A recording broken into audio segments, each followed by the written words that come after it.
Bom, boa tarde, pessoal. É um prazer estar aqui, agradeço o convite de todo mundo. Bom, eu vou falar para vocês basicamente um pouco sobre os efeitos neurocomportamentais do uso de álcool na gestação e a gente vai fazer, eu vou dividir em duas partes essa apresentação, vou falar um pouco antes da situação do consumo do álcool por gestantes, o quadro em humanos, e depois eu vou falar um pouco do uso dos modelos animais para tentar estudar essa questão e as coisas que a gente tem feito para tentar entender o fenômeno e, de alguma maneira, minorar as consequências, né? Então, vamos lá. Aproximadamente 43% da população mundial consome bebidas alcoólicas e esses números são publicados aí volta e meia e o Brasil está mais ou menos dentro dessa faixa e aproximadamente 27% das mulheres consome bebidas alcoólicas e, embora a maior parte das mulheres pare o consumo quando percebe que está grávida, aproximadamente 20% delas vai continuar consumindo as bebidas alcoólicas durante a gestação e algo em torno de 1 a 2% vai continuar fazendo isso com grande frequência e em grande quantidade. Esses dados eles vêm sendo coletados com uma grande consistência nos últimos 20 anos e eles sempre se baseiam no relato das mulheres. Elas respondem dizendo se consumiram ou não. Os estudos mais novos que investigam a presença de um metabólito do álcool em amostras de mecônio, do sangue do cordão ou análise do cabelo, vem mostrando que esses percentuais podem estar subestimados. E, por exemplo, o mecônio e o sangue são coletas que se referem a um consumo recente. Então, não é nem durante toda a gestação. A pessoa acabou de consumir o álcool e eles indicam, na média, assim, algo em torno de 3 a 4 vezes maior a frequência. É bem complexo. E isso é importante porque o álcool ele é uma substância com grande poder de teratogenicidade, né? Ele atravessa a placenta com facilidade, a barreira hematocefálica, as membranas, e ele se espalha por praticamente todos os compartimentos, né? E de modo que o embrião e o feto eles são expostos aos mesmos níveis que a mãe vai apresentar no sangue quando bebe. E, obviamente, o álcool vai ser capaz de comprometer o desenvolvimento de praticamente todos os sistemas, né? Aparelhos e sistemas do organismo, sendo que o sistema nervoso ele é particularmente vulnerável aos efeitos do álcool e, por isso, ele é considerado por muitos um teratógeno neurocomportamental, né? E, para vocês terem uma ideia do impacto disso, a exposição pré-natal ao álcool é apontada como a principal causa não hereditária de deficiência intelectual, o antigo retardo mental no mundo. Para vocês verem uma ideia do impacto disso, quando você considera a deficiência intelectual independente da causa, você vê que os números são de 1 entre 3 em cada 100, e no álcool é quase 1 em cada 100, ou seja, 1/3 dos casos é associado ao álcool. E a síndrome de Down, que é uma mutação genética específica, é 0,1 em 100, para vocês terem uma ideia do impacto só falando de deficiência intelectual. Por conta disso, o consumo de etanol durante a gestação é uma questão de saúde pública, eu te diria, bastante subestimada. Do ponto de vista histórico, você tem relatos associando o consumo de álcool durante o desenvolvimento e problemas nos indivíduos assim muito antigos, mas o fato é que a primeira série de publicações que chamou a atenção da comunidade científica a respeito desse problema foi publicado só na década de 70, um conjunto de 3 artigos, em que os autores identificaram um conjunto de anomalias bastante consistente numa amostra de 11 bebês que tinham sido expostos durante a quantidade muito grande de álcool durante a gestação. E esse conjunto de características passou a ser nomeado, não imediatamente nesses artigos, mas posteriormente como síndrome alcoólica fetal.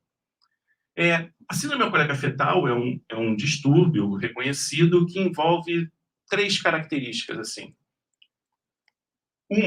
Um dimorfismo crâniofacial típico, né, que eu coloquei as principais características, né, as fissuras palpebrais curtas, a ausência do filtro labial, que é uma covinha que a gente tem aqui, e o lábio superior fino, mas você também tem as pregas epicânticas, o nariz achatado, mais arrebitado ao mesmo tempo, e o queixo menor, a micrognatia, né? Além disso, esses indivíduos com a síndrome alcoólica fetal, eles também têm um retardo do crescimento, e aí pode ser baixo peso para a idade, ou baixo ganho de peso, ou um peso que é desproporcional à altura.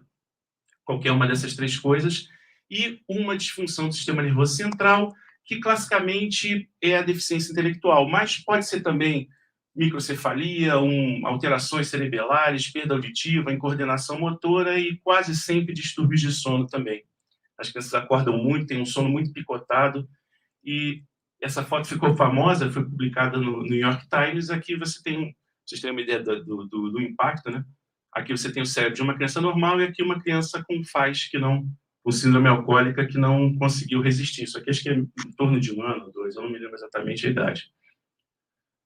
Bom, a prevalência de FAS, de síndrome alcoólica fetal, gira trabalho para trabalho entre 0,2% e 1% da população. O importante aqui é que nem sempre que você tem o consumo de grandes quantidades de álcool durante a gestação, você vai reunir essas três características na prole, nos indivíduos. Por sinal, é raro você conseguir reunir todas essas três características, é bem menos frequente. Tanto que a ideia é que a síndrome alcoólica, ela representa, na verdade, o estado, a manifestação mais grave, a consequência mais grave do consumo. E você tem uma série de outros casos que você não reúne as três características, mas reúne uma, reúne outra, ou às vezes uma terceira. E aí você foi vendo, esses artigos iniciais foram publicados na década de 70, a década de 80 e a década de 90, as pessoas foram tomando conhecimento, investigando a questão, e praticamente você vai fazendo com que cada grupo de pesquisa crie a sua terminologia para se referir ao problema. E aí você começa a ter um conjunto gigantesco de termos que, para quem faz pesquisa bibliográfica, é um pesadelo, né? Você nunca consegue ver todos os trabalhos. E é por conta disso, olha só o salto, de 73 a gente vai para 2004, numa grande reunião do Congresso da Sociedade de Pesquisa em Alcoolismo, se convencionou criar um termo para se referir a todos esses quadros. E aí foi a ideia de criar o termo desordens do espectro alcoólico fetal. Do inglês, a sigla ficou FASD, que é o termo que você, procurando hoje, você vai encontrar todos os artigos que tratam dessa questão. E é um termo bastante... Ele não é uma doença, ele não é um diagnóstico, ele é só um termo que se refere a qualquer transtorno neuropsicológico e comportamental que resulta ou que pode ser associado à exposição pré-natal ao álcool. É um termo genérico que você vai encontrar uma série de coisas associadas a isso, e os estudos mais recentes mostram que mais ou menos 5% das crianças entre 6 e 15 anos, não sei se 15 anos é criança, mas e crianças em idade escolar, 5% tem algum distúrbio que pode ser associado ao consumo gestacional ao álcool. É um número bem maior que da síndrome alcoólica.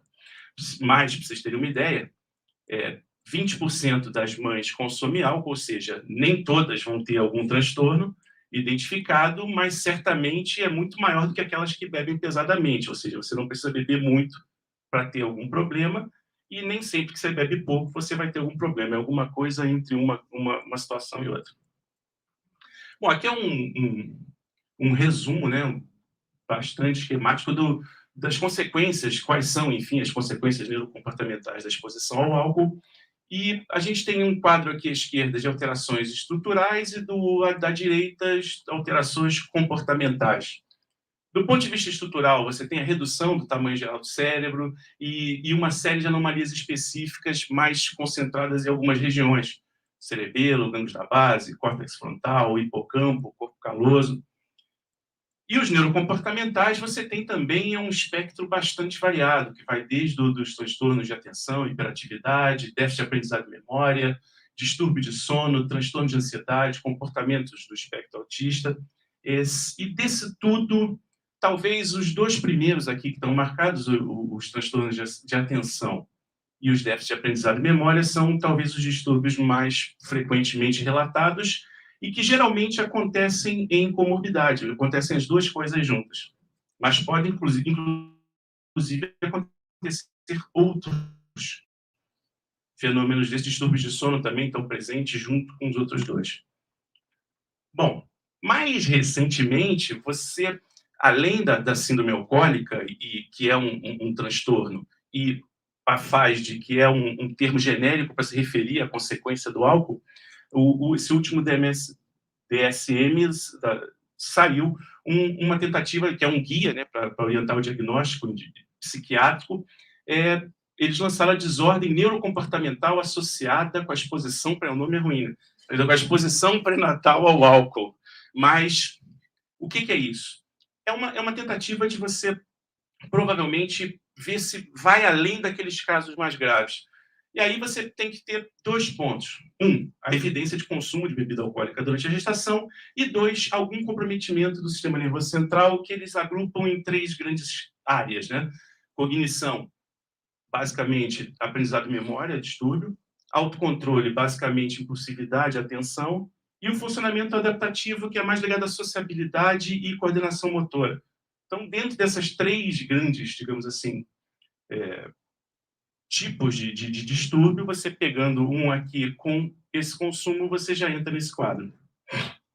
Bom, e a questão que vem agora é como lidar com isso, ou o que fazer diante dessa situação, e obviamente, né, cara, a mais fácil de todas é não consumir o álcool durante a gestação, de longe. É o evento mais fácil de todos. Bom, isso nem sempre é tão fácil, muitas das vezes as mulheres nem sabem que estão grávidas e acabam bebendo por conta disso, mas a questão é que essa é uma questão muito mais que você resolve educativamente, do ponto de vista de campanhas de esclarecimento, do que qualquer outra coisa. Isso aqui é um dado do mesmo levantamento da OMS, que eu mostrei no início da apresentação, que mostra, basicamente, os países que fazem campanhas públicas para prevenir as consequências ruins do álcool. Quase todos os países, dos 144 estudados, relacionam as questões do álcool e direção, de conduzir veículos sob efeito do álcool. E, para a nossa questão aqui, da síndrome alcoólica e da FASD, você tem só 50 países, desculpe, fazendo campanhas, e essas campanhas ainda são muito tímidas, mas, de uma maneira geral, você observa 2 coisas. O consumo vem caindo. Do relatório anterior, 4 anos antes, houve uma queda de 5% no número de bebedores, consumidores de bebida alcoólica. O curioso é que quem ficou está bebendo mais, né? Porque o consumo per capita ele aumentou para caramba. Não sei se está mais barato, né? Esse é o tipo de campanha que você encontra quando você tem isso aqui. Isso aqui, se eu não me engano, são dados da Austrália, que tentou fazer uma legislação para isso, criar um símbolozinho que você vai incorporar. Isso aqui, acho que são 2 garrafas de vinho. Não chama muito atenção, mas beleza, tem aqui uma gestante com um proibidozinho.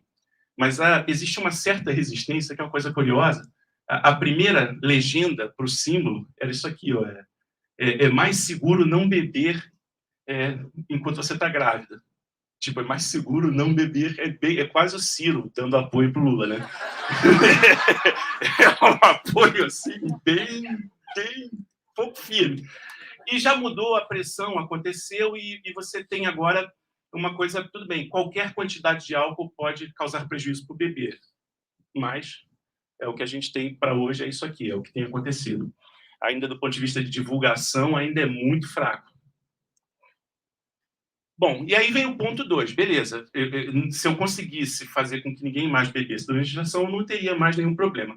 Isso nem sempre é possível, e mesmo que fosse possível, você ainda tem que lidar com as pessoas que já foram expostas ao álcool durante a gestação. E aí vem o ponto 2. Como é que você vai tratar os indivíduos, ou vai lidar com os indivíduos da FASD, né?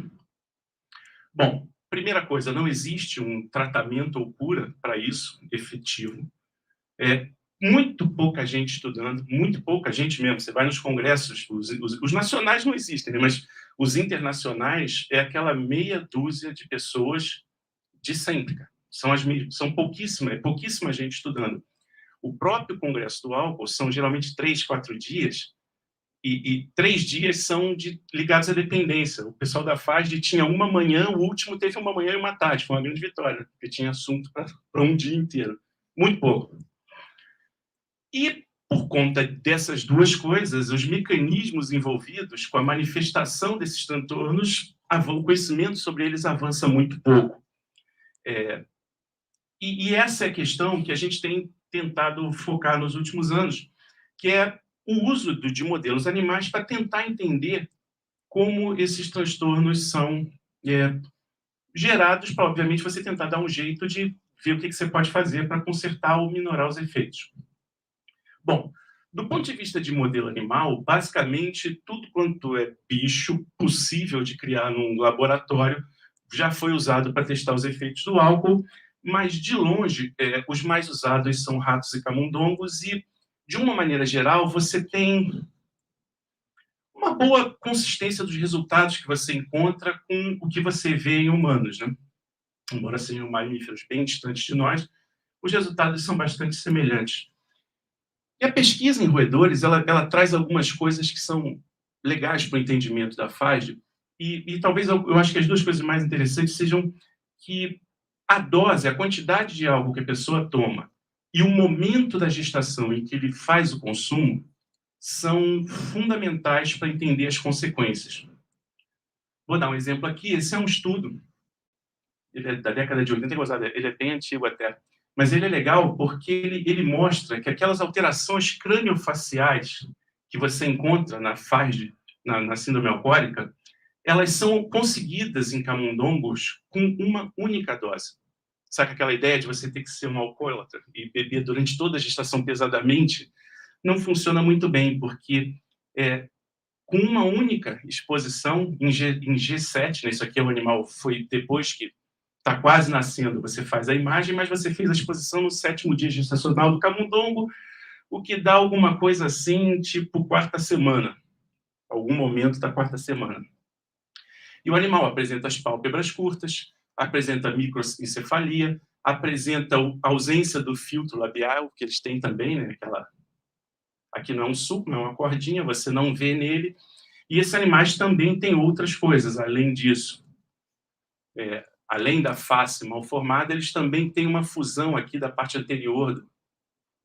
Primeiro, eles não têm o bulbo olfatório, isso não foi um erro de dissecção, o bulbo deles desapareceu, que para o camundongo ele é importante, o córtex está bem reduzido e a parte da frente está mal formada.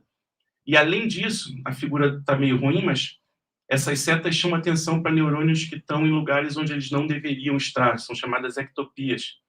A célula nervosa ela é formada num ponto e ela migra pelo tecido até o seu alvo, o seu sítio final. Quando você consome o álcool no 7º dia gestacional, 7º do camundongo, né? Ele pega o neurônio é gerado e, em vez de ir para o lugar certo, ele vai para um lugar equivocado, onde que é o que essas setas estão indicando, neurônios onde não deveriam haver. Erros de migração. Bom, do ponto de vista neurocomportamental, isso aqui é uma característica morfológica, né? Do ponto de vista neurocomportamental, como as características mais estudadas em humanos são a hiperatividade, os transtornos de atenção e os de aprendizado e memória, direto se estuda isso em roedores, nos modelos animais, nas condições que normalmente se estudam isso. E o interessante é que, para esse tipo de distúrbio, de consequência, existe uma fase do desenvolvimento que parece ser mais suscetível, que eu fiz uma tradução assim, não correspondida em nenhum lugar da literatura, mas que eu continuo fazendo, que é o período de surto de crescimento cerebral, que é o Brain Growth Spurt. Se alguém tiver uma tradução melhor, eu agradeço, mas eu traduzi como isso aqui, e que parece ser um momento chave. Quando o álcool cai nesse período, você tem os animais hiperatividade, problema de aprendizado e memória. Esse período, esse surto de crescimento, é uma fase em que o cérebro apresenta um crescimento exponencial. Assim, ele está crescendo muito mais do que o resto do corpo do animal. Ele vai ficando cabeçudo. E, durante esse período, você tem muita neurogênese, você tem muita migração celular e você tem muita sinaptogênese também. Isso é o que interessa. E, obviamente, alguns circuitos que já fizeram a sinapse, eles estão refinando, estão naquela fase de ajuste final. E, obviamente, os fenômenos de apoptose também estão acontecendo nesse período. O interessante é que esse período de surto de crescimento, essa fase de crescimento exponencial, ela acontece em momentos diferentes, variando da espécie. Na espécie humana, que é essa linha mais escura aqui, ó, esse surto, esse pico de crescimento, ele se dá no último trimestre da gestação.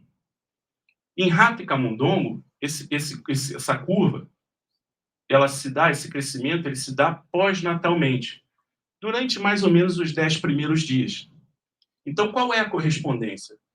O período, se você considerar essa característica, os 10 dias pós-natais de um roedor correspondem ao último trimestre da gestação humana. Ora, alguém vai começar a beber no último trimestre? Eu não sei se começa a beber no último trimestre, mas quando você pega as amostras de cabelo, de placenta e de sangue, você vê que as mulheres ainda estão bebendo até o final da gestação. Então, não é um caso assim tão incomum. Mas o ponto é que a gente estuda isso da questão do que acontece quando você dá o álcool nesse momento, né? Aí vou falar um pouco dos déficits de aprendizado e memória, e aí tem um modelo, não sei se vocês estão familiarizados, de como estudar aprendizado e memória num roedor, e você pode fazer isso de várias maneiras, e você pode fazer isso aqui num labirinto aquático, chamado labirinto aquático de Morris. Você pega um tanque com água, coloca aqui esse pontilhado, uma plataformazinha submersa, e ela tem que ser submersa e o animal não pode ver a plataforma. Então, o pessoal deixa água turva, de milhões de maneiras, ou usa uma plataforma transparente. E aí você coloca o animal para nadar nesse tanque, ratos e camundongos nadam muito bem, isso não chega a ser um grande problema, e eles, ao entrarem aqui, eles nadam, essa linha aqui é o traçado da natação do animal, e aqui essa bolinha é a posição da plataforma. Tu vê que da primeira vez que ele entrou na piscina, esse cara aqui nadou e não achou a plataforma. Aí o experimentador vai lá, leva ele até a plataforma, deixa um tempinho, tira, e geralmente você faz entre 2 e 5 testes por dia. Você coloca de novo, e coloca de novo, e coloca de novo. E o que acontece é que, com o tempo, o animal já deixa de ter esse comportamento aqui meio randômico, e ele já começa a rapidamente encontrar a plataforma. E quando você vai colocando ele, depois da 20ª vez, ele já, aonde você colocar, ele já vai direto para a plataforma e fica ali em pezinho. Ou seja, o que está por trás disso? Ele aprende a navegar no labirinto utilizando as pistas visoespaciais no ambiente. Então, isso aqui é uma situação interessante, porque é diferente de outros comportamentos que você deixa a sala limpa com o mínimo de informação possível. Aqui, você bota quadro, você bota janela, você bota um monte de pista para o animal aprender a se orientar no tanque, tá claro? Bom, como é que você descobre, como é que você quantifica isso? Por essas medidas, ou o tempo que ele leva para achar a plataforma, que diminui seção a seção, ou pela distância que ele nada, que também diminui seção a seção. E aí você pega pega animais que foram expostos ao álcool e compara com animais que não foram expostos ao álcool. E aqui o álcool está em vermelho, você vê que ele, putz, mas ele aprende, né? Bom, você não deixou ele totalmente deficiente intelectual, mas ele aprende menos do que o normal. O normal, ele atinge o critério mais rápido. E uma coisa interessante é quando você olha pela região, o tempo que ele nadou na região do tanque, você vê aqui onde estava a plataforma pintada de verde, o lado oposto, tipo, totalmente errado, de laranja. Você vê que o animal normal, ele, tipo, no terceiro dia, ele já está praticamente já sabendo que a plataforma está por aqui, pelo verde.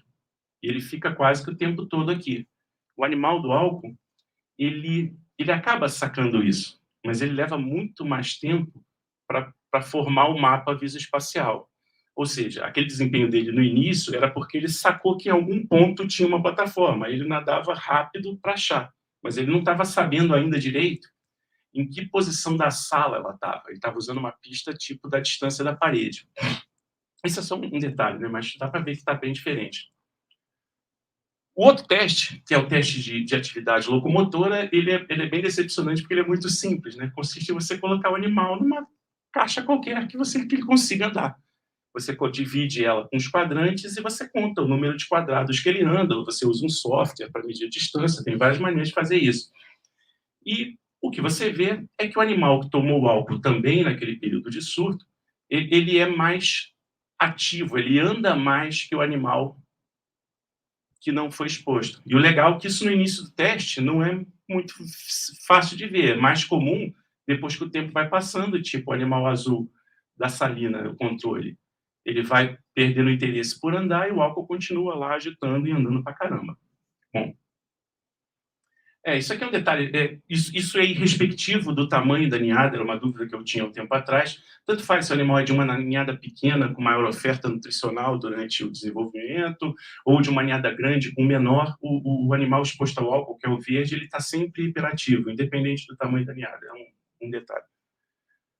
Isso aqui, é um dado interessante, que talvez tenha dado uma virada em cima do estudo das consequências do álcool durante a exposição. Isso é um estudo publicado na Science em 2000 ou 2001, que mostra que uma única dose de álcool, e agora não mais no 7º dia gestacional, mas ela é dada no 7º dia pós-natal, tipo, no finalzinho do período de surto. Estão vendo aqui o cérebro que tomou salina, isso foi no 7º dia, né, medido 24 horas depois, ele tem umas marcações, uns pontinhos pretos, que são marcação para caspase, para apoptose. Então, um cérebro normal tem apoptose durante esse período. Tem neurônios que morrem normalmente durante essa fase.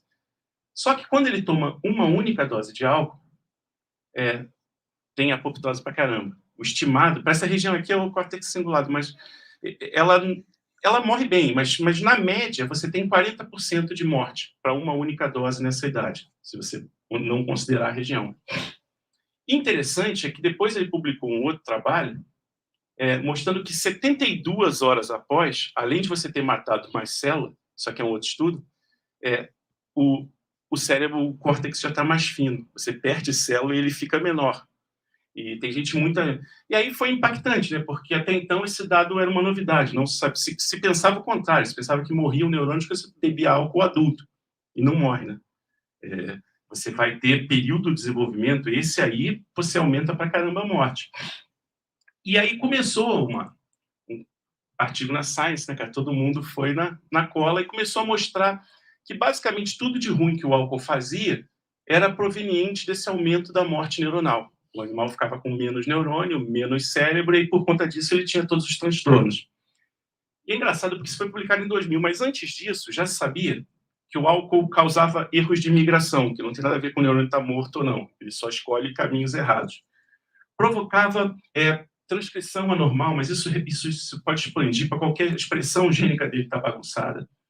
Aumenta muito o estresse oxidativo, que é um negócio terrível também para o desenvolvimento, diminui a neurogênese, compromete aquelas proteínas de adesão e, por conta disso, as interações celulares ficam todas bagunçadas também. E é curioso que, embora o foco vá para a morte celular, cada uma dessas coisas aqui pode, por si só, causar um problema e um transtorno e uma consequência mais tarde para a função neural. E o problema está justamente aí, porque com tanto efeito e tanta coisa e tanta desgraça, é difícil de você pensar uma maneira de você tentar reverter o problema, já que o problema ele parece ser multifatorial, né? Muita coisa pode causar problema. E aí a questão é que é provável que todas essas causas, embora diversas, elas tenham um denominador comum. E é interessante porque esse denominador comum pode ser o fato de que todas essas coisas aqui também promovem uma redução da plasticidade neural. Todos esses fatores. E a redução da plasticidade neural, ela tem um impacto porque ela já é a essência da função do sistema nervoso, né? Que é a capacidade que a célula nervosa tem de modular, modificar a estrutura e a função, estabelecendo novas conexões ou mudando o jeito que uma conexão funciona. Ou seja, isso é o aprendizado, isso é o sistema nervoso funcionando em essência. Muitos estudos em vários modelos, em vários períodos, mostram ou sugerem que a plasticidade está realmente diminuída após a exposição ao álcool gestacional, e por conta disso foi onde a gente começou, eu não, né, particularmente, eu peguei uma carona no meu pós-doc nessa época, após esse estudo aí, em que se pensou, bom, já que a plasticidade está diminuída e ela é uma coisa comum a qualquer desgraça que o álcool faça, tem um monte de ferramenta farmacológica que potencializa a plasticidade. Então, você pode usar uma ferramenta dessa que vai ser o consertador universal de qualquer desgraça que o álcool tenha causado. E aí, na época, o meu supervisor, ele estava investigando os inibidores da fosfodiesterase, a vinpocetina, que é uma substância, um alcaloide extraído dessa plantinha, que eu nunca vi, mas dizem que ela é muito comum aí pela cidade. E dá entre paralelepípedo. Eu, sinceramente, não me lembro de ter visto, mas é, dizem. Eu não conheço, não. Mas tá ela aqui, extraída dessa planta. Antes do pessoal já pensar em alguma coisa com a pobre da planta, a quantidade para você obter vipocetina é industrial. Não, uma plantinha não vai resolver nada.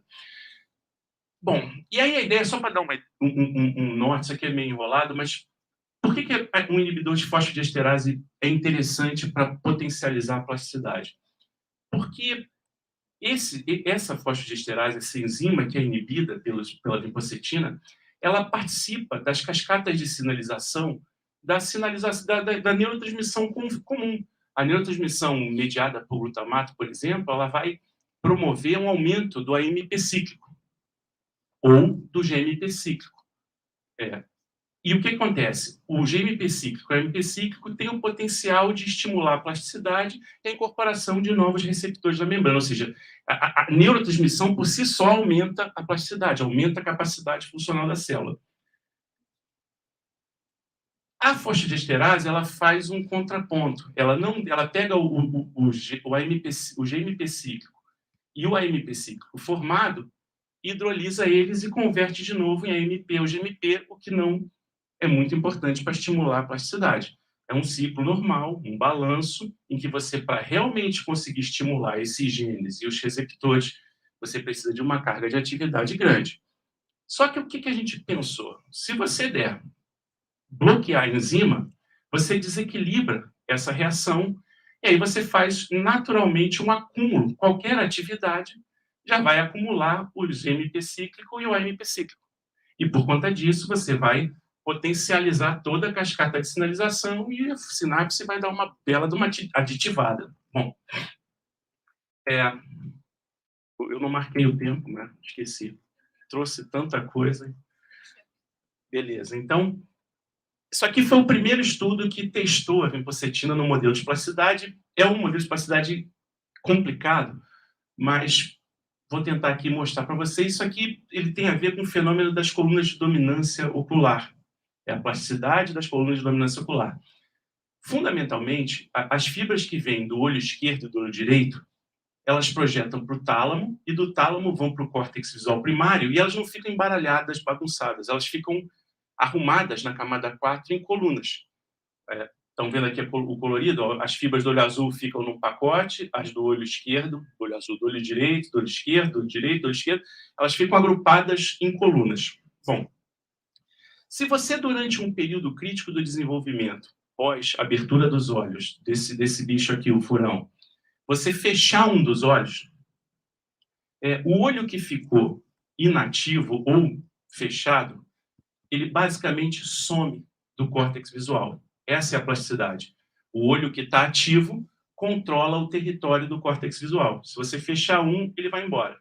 Bom, quando você dá o álcool durante a gestação para esses animais, e você faz a mesma coisa, priva um dos olhos de ficar aberto, um animal exposto ao álcool não faz essa retração, ou seja, ele não tem essa plasticidade. Se você fechar um olho, o córtex continua lá inervado por ele.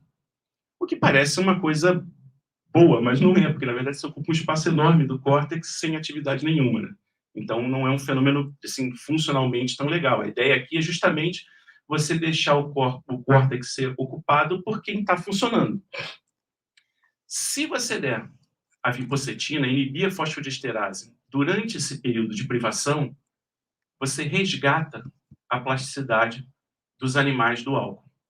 Sacaram a ideia? O álcool não deixou ter o olho privado sumir, quando você dá de vinpocetina, o olho privado some, mostrando que inibir a plasticidade, inibir a fosfodiesterase aqui pode fazer com que o bicho mantenha a sua plasticidade quando é exposto ao álcool. Bom, esse trabalho foi legal, e é aqui que eu entrei na história.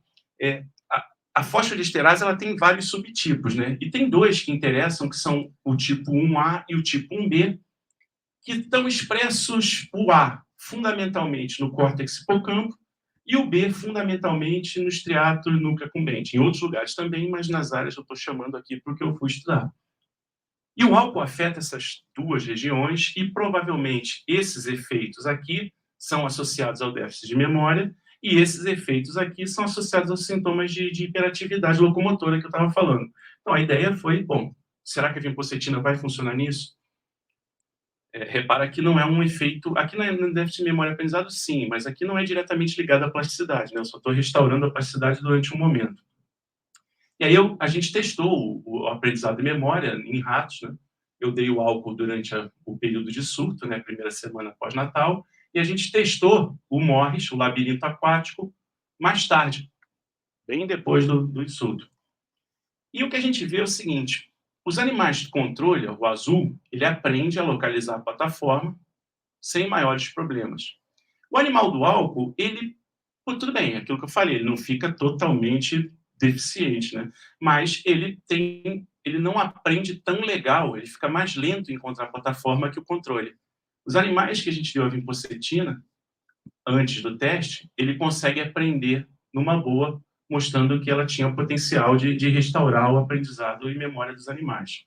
Bom, para a hiperatividade, a gente fez um desenho parecido, só que não usou rato, usou camundongo, deu álcool na primeira semana e testou quando eles tinham 30 dias, mais ou menos no início da adolescência, a atividade locomotora. E, obviamente, a gente acabou vendo que o álcool aumentava a atividade locomotora dos animais, e quando você dava a vinpocetina, eles tinham a redução aqui da atividade e tinham uma atividade compatível com o grupo controle, ou seja, mostrando que, embora não seja um fenômeno de plasticidade diretamente, atividade locomotora, você restaurando a plasticidade, a atividade locomotora deles deu uma recuperada. Bom, então essa ideia, a gente checou a hipótese e realmente a redução da plasticidade foi investigada. Agora tem um outro ponto que a gente também investigou, que é o seguinte: vamos imaginar, beleza, a gente não está trabalhando com a plasticidade, mas será que se você manipular um desses efeitos, e fundamentalmente um que tenha um grande impacto, será que a gente conseguiria alguma proteção, alguma restauração, né, de função? E a gente investiu no estresse oxidativo, e a gente investiu no estresse oxidativo utilizando a administração de agente. Agora eu lasquei, né? Vou falar do agente antioxidante, e um agente antioxidante bastante utilizado é a cafeína. E aí o que a gente fez? A gente deu a cafeína durante todo o desenvolvimento e, na primeira semana, a gente deu o álcool. Suspendeu e testou tudo depois com 30 dias. E o interessante é que os animais que consumiram água normal, quando eles tomavam álcool, como de costume, eles ficavam hiperativos. Elas estão andando mais que os outros grupos. O pessoal que tomou a cafeína com uma concentração do líquido de 1 grama por litro, não resolveu muita coisa, eles continuaram hiperativos, mas o pessoal que tomou 3, a gente não viu hiperatividade. Para ter uma ideia do que representa 1 grama por litro, ou 0,3 de grama por água, a gente mediu o consumo e, basicamente, um grupo, aqui são 20 miligramas por quilo por dia, aqui são 60 miligramas por quilo por dia, o que, para uma conversão de humanos, significa tomar 5 xícaras de café por dia, e o grupo, infelizmente, o melhor foi 15 xícaras de café por dia, que não é uma tarefa muito fácil. Mas é só... Não, nem para mim, eu consigo. 15 é muito. Mas, do ponto de vista de testar a hipótese, funcionou, né? A gente, além de fazer o campo aberto, a gente colocou numa outra situação, que é medir o comportamento do animal quando ele é colocado num baldezinho, num recipiente com água, e que é um outro tipo de teste que você coloca ele numa situação de estresse, de estresse inescapável, e você mede o comportamento dele. E, de modo interessante, o animal do álcool também é hiperativo. Só que aqui, a dose de cafeína mais leve fez efeito também, não manifestou hiperatividade, e a maior foi a mesma coisa. Então, para uma situação mais barra pesada, de maior estresse, a cafeína já funcionou um pouco melhor. Isso é o que a gente está fazendo mais atualmente, é um fator que, ainda que eu não pegue nada disso, eu pego coisas que podem potencializar essas condições, esses efeitos. E uma das coisas que me chamou a atenção são os distúrbios de sono, principalmente as reduções da quantidade de sono, que são observadas nas crianças expostas ao álcool, e podem potencializar todas essas consequências aqui. Então, um dos efeitos do álcool é algo que potencializa os outros efeitos do álcool.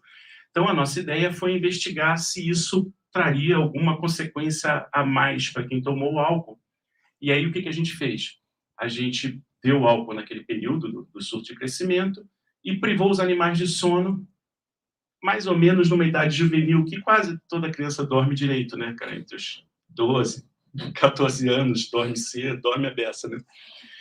E testou naquele paradigma do camundongo nadando no balde.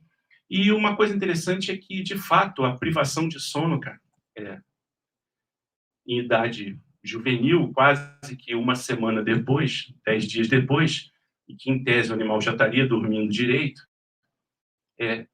sequelou o bicho. Isso aqui foi muito, essa hiperatividade ela é muito mais crítica do que a gente vê com o álcool, cara. E os animais controle também, e o que foi sobre o álcool a gente não viu essa hiperatividade do sono. Mas a gente não viu por quê? Porque o álcool já dá hiperatividade sozinho. Se você olhar os grupos aqui que não tomaram, não foram privados, o álcool dá hiperatividade. A gente entrou no chamado efeito de teto. A gente devia ter usado uma dose de álcool menor. Mas é que eu não sabia que o sono ia dar tanto problema. Eu achei que... Só que ele passou do ponto. E a gente entra num esquema que agora o que a gente está fazendo é dar menos álcool e privar por sono por menos tempo. Eles ficaram 48 horas aqui sem dormir. A gente está botando 16. O certo era 12, mas 12 implicaria em privar os animais às 2 da manhã. Aí a gente convencionou que 16 estava bom. Certo? Então, para a gente resumir aqui, os indivíduos expostos ao etanol durante o desenvolvimento apresentam uma série de transtornos neurocomportamentais que podem perdurar pelo resto da vida deles. E a pesquisa de animais auxilia não só o entendimento dos mecanismos com a teratogenicidade, mas ela pode auxiliar na elaboração de estratégias de tratamento para os indivíduos expostos, tá certo? É isso aí por hoje. Obrigado aí a todo mundo.